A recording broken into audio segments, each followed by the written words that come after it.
Hello everyone, welcome to Pragyan the competitive class. আজকে আমি আবারও একটি নতুন ক্লাস নিয়ে চলে এসেছি। আজকের ক্লাস থাকছে যারা প্রাইমারি ইন্টারভিউয়ের প্রিপারেশন নিচ্ছ তাদের জন্য। আমি অলরেডি তোমাদের 11টা ক্লাস দিয়েছি, আজ থাকছে 12 নম্বর ক্লাস। তো আজকের ক্লাসও খুবই স্পেশাল, তার কারণ হচ্ছে আমি গতকাল যে ক্লাসটি তোমাদের দিয়েছিলাম সেটা হচ্ছে নদিয়া জেলার প্রথম দিনের ইন্টারভিউয়ের প্রশ্নগুলো দিয়েছিলাম। তো আজকে মানে দুটো দিনের প্রশ্নপত্র আমি একসাথে দিচ্ছি, অর্থাৎ 11 তারিখ এবং 12 তারিখ, অর্থাৎ আজকের এবং গতকালের যে ইন্টারভিউয়ের প্রশ্নগুলো সেগুলো একসাথে করে আমি আজকে তোমাদের ক্লাসটি করাচ্ছি।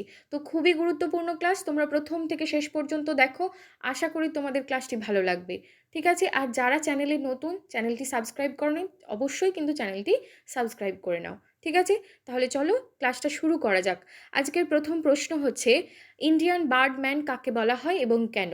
উত্তর হচ্ছে, প্রখ্যাত ভারতীয় পক্ষীবিদ বা অর্নিথোলজিস্ট এবং প্রকৃতিবিদ ডক্টর সেলিম আলীকে ইন্ডিয়ান বার্ডম্যান বলা হয়। কেন বলা হচ্ছে দেখো, যে কারণ তিনি ছিলেন প্রথম ভারতীয় যিনি সমগ্র ভারত জুড়ে বৈজ্ঞানিক পদ্ধতিতে পাখিদের ওপর জরিপ পরিচালনা করেছিলেন এবং পক্ষীবিদ্যাকে জনপ্রিয় করে তোলেন। তার বিখ্যাত বইয়ের নাম দেখে নাও, the book of Indian birds.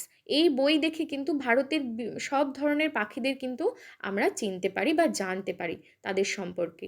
ঠিক আছে, তাহলে সেলিম আলীর বিখ্যাত বইয়ের নামটিও জেনে রাখবে, the book of Indian birds. Okay, next প্রশ্ন দেখো, যে ভাষার ভিত্তিতে ভারতের প্রথম কোন রাজ্য গঠিত হয়েছিল? উত্তর হচ্ছে অন্ধ্রপ্রদেশ। কত সালে? না 1953 সালের 1 অক্টোবর এই রাজ্যটি আনুষ্ঠানিকভাবে গঠিত হয়। ওকে, নেক্সট প্রশ্ন দেখো, যে ডোডো পাখির বাস কোথায়? তাহলে ডোডো পাখির আদি নিবাস হচ্ছে ভারত মহাসাগরের মরিশাস দ্বীপে। তাহলে দেখে নাও যে এই পাখির বিলুপ্তির কারণ কি। ডোডো পাখির বিলুপ্তির কারণ প্রধান হচ্ছে দেখো, যে এই পাখি উড্ডয়ন ক্ষমতাহীন, অর্থাৎ এই পাখি উড়তে পারতো না এবং মাটিতেই বাসা বাঁধত। এবার ভারত মহাসাগরের যে মরিশাস দ্বীপে মানুষের যখন আগমন ঘটে এবং অনিয়ন্ত্রিত শিকার তখনই শুরু হয়, এবং ভারতের যে নাবিকরা, মানে ওই মহাসাগরের যখনই বিভিন্ন জায়গা থেকে জাহাজ নিয়ে নাবিকরা যেত, তাদের সঙ্গে কিন্তু বিভিন্ন কুকুর, শূকর, বানর, বিভিন্ন যে বন্য প্রাণীরা, তারা কিন্তু তাদের সাথে যেত এবং তাদের আক্রমণে ডোডো পাখি এবং তাদের ডিম খুব সহজেই বিলুপ্ত হয়ে যায়। ঠিক আছে, তাহলে ডোডো পাখি যেহেতু উঠতে পারতো না, মাটিতে বাসা বাঁধত, সেই কারণে মানুষের শিকার এবং অন্যান্য যে সমস্ত বিভিন্ন প্রাণীরা রয়েছে তাদের আক্রমণেই ডোডো পাখির বিলুপ্তি ঘটে। ওকে, নেক্সট প্রশ্ন দেখো, যে পশ্চিমবঙ্গের কোন জেলাকে পলাশ ফুলের দেশ বলা হয়? পশ্চিমবঙ্গের পুরুলিয়া জেলাকে পলাশ ফুলের দেশ বলা হয় বা লাল পলাশের ভূমি বলা হয়। ঠিক আছে, পরবর্তী প্রশ্ন দেখে নাও, যে সহজ পাঠের প্রথম ও দ্বিতীয় ভাগ কবে প্রকাশিত হয়েছিল? তাহলে রবীন্দ্রনাথ ঠাকুরের লেখা সহজ পাঠ গ্রন্থটি যে প্রথম এবং দ্বিতীয় ভাগ উভয়ই প্রকাশিত হয়েছিল 1930 সালের মে মাসে। কোথায়? না শান্তিনিকেতন থেকে প্রকাশিত হয়। ঠিক আছে, পরবর্তী প্রশ্ন দেখে নাও, যে পশ্চিমবঙ্গের বর্তমান রাজ্যপাল কে? পশ্চিমবঙ্গের বর্তমান রাজ্যপাল হলেন রবীন্দ্র নারায়ণ রবি বা RN রবি। ঠিক আছে, পরবর্তী প্রশ্ন, ভারতের প্রথম মহিলা মুখ্যমন্ত্রীর নাম কি? উত্তর হচ্ছে সুচেতা কৃপালিনী। তো ইনি কোথার মুখ্যমন্ত্রী ছিলেন? না উত্তরপ্রদেশের মুখ্যমন্ত্রী ছিলেন। পরবর্তী প্রশ্ন হচ্ছে, যে 3R বলতে কি বোঝায়? 3R বলতে বোঝায় পরিবেশ সুরক্ষার 3টি বিশেষ পদ্ধতিকে বোঝাচ্ছে 3R। কি কি সেই 3R? দেখে নাও পরপর, যে প্রথম হচ্ছে রিডিউস, নেক্সট হচ্ছে রিইউজ, নেক্সট হচ্ছে রিসাইকেল। ঠিক আছে, তাহলে রিডিউস মানে কি? অর্থাৎ হ্রাস করা, অর্থাৎ যে বজ্রের পরিমাণ কমাতে কোনো জিনিসের ব্যবহারকেই কমিয়ে ফেলা। ঠিক আছে, যে জিনিসগুলো আমাদের পরিবেশকে দূষিত করে। পরবর্তী হচ্ছে পুনর্ব্যবহার, মানে কোনো জিনিসকে ফেলে না দিয়ে বারবার ব্যবহার উপযোগী করে তোলা। নেক্সট হচ্ছে রিসাইকেল বা পুনর্প্রক্রিয়াকরণ, অর্থাৎ বজ্রকে প্রক্রিয়াজাত করে নতুন কোনো পণ্য তৈরি করা। তাহলে এই তিনটেই হচ্ছে 3R, অর্থাৎ রিডিউস, রিইউজ এবং রিসাইকেল। ওকে, নেক্সট দেখো, যে উড়িষ্যার ভিতরকণিকা কি জন্য বিখ্যাত ছিল? তাহলে উড়িষ্যার ভিতরকণিকা হচ্ছে একটি জাতীয় উদ্যান, যেটি ভারতের দ্বিতীয় বৃহত্তম ম্যানগ্রোভ অরণ্য এবং একটি রামসার সাইটও বটে। ঠিক আছে, আর ভিতরকণিকা হচ্ছে বৃহত্তম নোনা জলের কুমিরের প্রাকৃতিক আবাসস্থল হিসাবেও পরিচিত। ঠিক আছে, তাহলে ভিতরকণিকা একটি জাতীয় উদ্যান, ভারতের দ্বিতীয় বৃহত্তম ম্যানগ্রোভ অরণ্য এবং একটি রামসার সাইট। আবার ভিতরকণিকায় বৃহত্তম নোনা জলের কুমিরের প্রাকৃতিক আবাসস্থল হিসাবেও পরিচিত। ওকে, অনেকগুলো বিশেষত্ব রয়েছে। পরবর্তী দেখো যে ঘনকের কয়টি তল। তাহলে ঘনক একটি ত্রিমাত্রিক ঘনবস্তু, তার 6টি তল রয়েছে, 12টি প্রান্ত রয়েছে, 8টি শীর্ষবিন্দু রয়েছে। ঠিক আছে, পরবর্তী প্রশ্ন দেখে নাও যে বর্তমানের নবদ্বীপে কোন রাজবংশের রাজধানী ছিল। তাহলে বর্তমানের নবদ্বীপে সেন রাজবংশের রাজধানী ছিল। ওকে, পরবর্তী প্রশ্ন যে হাবু শর্মা কার ছদ্মনাম।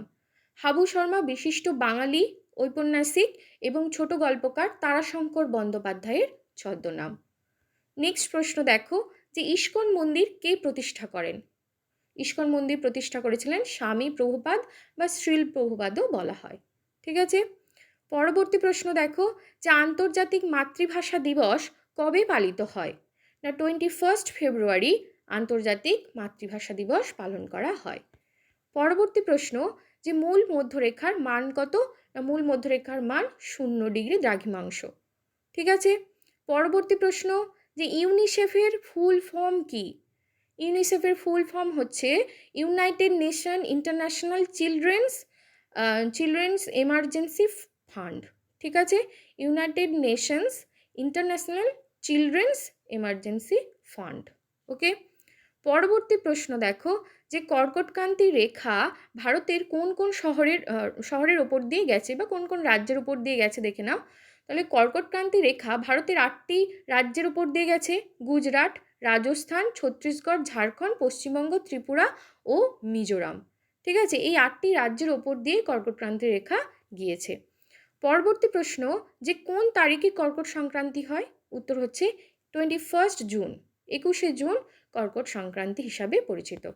পরবর্তী দেখো যে শরীরে আয়োডিনের প্রয়োজনীয়তা কী। শরীরে আয়োডিনের প্রয়োজনীয়তা কী। না শিশুদের হাড়ের গঠন এবং শারীরিক বৃদ্ধির জন্য যে থাইরয়েডের হরমোন আমাদের বৃদ্ধি বা কম হয়, সেখানেই কিন্তু আয়োডিন সবথেকে বেশি গুরুত্বপূর্ণ ভূমিকা পালন করে। এছাড়া যে থাইরয়েডের যে প্রভাবে থাইরয়েড গ্রন্থি ফুলে গিয়ে যে গলগণ্ড রোগ হয়, সেটা নিরাময়ের জন্য কিন্তু আয়োডিন সঠিক পরিমাণে খাওয়া, আয়োডিনযুক্ত যে লবণ আমরা খাই সেটা সঠিক পরিমাণে শরীরে যাওয়া প্রয়োজন। ঠিক আছে, পরবর্তী প্রশ্ন দেখো যে মুক্তিবেগ কাকে বলা হয়। মুক্তিবেগ কি। না কোনো বস্তুকে সর্বনিম্ন যে বেগে কোনো গ্রহ বা উপগ্রহ পৃষ্ঠ থেকে উপরের দিকে নিক্ষেপ করলে তা মহাকর্ষীয় আকর্ষণ কাটিয়ে চিরতরে মহাশূন্যে চলে যায় আর কখনোই ফিরে আসে না, সেই নিক্ষিপ্ত বেগকেই ওই গ্রহ বা উপগ্রহের মুক্তিবেগ বলা হয়। অর্থাৎ কোনো গ্রহ বা উপগ্রহ থেকে এমন যে মানে নিম্ন বেগে সবথেকে কম যে বেগে পৃথিবী বা অন্য কোনো উপগ্রহ থেকে ছুঁড়লে সেটা ওই গ্রহের যে মহাকর্ষীয় আকর্ষণ সেটা কাটিয়ে একদম মহাশূন্যে চলে যায় আর কখনোই সেটা কিন্তু ফিরে আসে না। ঠিক আছে, সেই নিক্ষিপ্ত বেগকেই আমরা বলছি ওই গ্রহ বা উপগ্রহের মুক্তি বেগ। ঠিক আছে, তাহলে পরবর্তী প্রশ্ন দেখো যে পৃথিবীর মুক্তিবেগ তাহলে কত। না পৃথিবীর মুক্তিবেগ হচ্ছে 11.2 কিমি পার সেকেন্ড। পরবর্তী প্রশ্ন দেখে নাও যে ফ্লুরাইড দূষণের ফলে কোন রোগ হয় বলুন। তাহলে ফ্লুরাইড যে দূষণের ফলে ফ্লুরোসিস রোগটা হয়ে থাকে, এর প্রভাবে দাঁত ও হাড়ের মারাত্মক ক্ষতি হয়। ঠিক আছে, ফ্লুরোসিস স্পেলিংটা একটু ঠিক করে নেবে যে ফ্লুরাইড দূষণের ফলে ফ্লুরোসিস রোগ হয়, এটি দাঁত ও হাড়ের মারাত্মক ক্ষতি করে। পরবর্তী প্রশ্ন দেখো যে আর্সেনিক দূষণের ফলে কোন রোগ হয়। আর্সেনিক দূষণের ফলে প্রধানত আর্সেনিকোসিস রোগ হয়। ঠিক আছে, এটা সাধারণত একটি চামড়ার রোগ। ওকে, পরবর্তী প্রশ্ন এবং আজকের শেষ প্রশ্ন কি বলছে, নদিয়া জেলার বিখ্যাত নাট্যকারের নাম বলুন। সেটা হচ্ছে দীনবন্ধু মিত্র। আমি নদিয়া জেলা নিয়ে বেশ কিছু প্রশ্ন তোমাদের করিয়ে দিয়েছি, তো তার মধ্যে এই প্রশ্নটাও ছিল, তো এই প্রশ্নটাও করা হয়েছিল। আমি আরও একবার বলে দিলাম, নদিয়া জেলার বিখ্যাত নাট্যকার হচ্ছেন দীনবন্ধু মিত্র। এরপর আমি দেখিয়ে দিচ্ছি যে কি কি টপিক ডেমোর জন্য এসেছিল এই দুটো দিনে। দেখো এই ফেজেতে মোটামুটি দেয়া হচ্ছে যে পশুপালন, বাল্যবিবাহ, দিনরাত্রি, অধিবর্ষ, অক্ষাংশ রেখা, অক্ষরেখা, দ্রাঘিমা রেখা, তারপর ধাতুর ব্যবহার, পৃথিবীর জীববৈচিত্র্য হ্রাস, এগুলো কিন্তু ডেমো টপিক। ত্বক ত্বক নিয়ে দিতে বলা হয়েছিল ডেমো, ভগ্নাংশ নিয়ে ডেমো দিতে বলা হয়েছিল, চতুর্ভুজ নিয়ে ডেমো ছিল। ঠিক আছে, এই সমস্ত ডেমোগুলো একবার তোমরা নিজেদের মতো করে দেখে যেও। ঠিক আছে, আমি সব ডেমো ক্লাস তো এখানে করাচ্ছি না, তো তোমরা এই টপিকগুলো আমি বলে দিচ্ছি, তোমরা নিজেদের মতো একটু দেখে নেবে। ওকে, তাহলে আজকের ক্লাস এই পর্যন্তই। তোমাদের ক্লাস কেমন লাগলো, ক্লাসগুলো হেল্পফুল হচ্ছে কিনা অবশ্যই আমাকে জানাবে। আর যদি ক্লাস ভালো লাগে অবশ্যই একটি লাইক করো। ঠিক আছে, আর যারা চ্যানেলে নতুন সাবস্ক্রাইব করোনি তারা কিন্তু অবশ্যই করে নেবে। Thank you.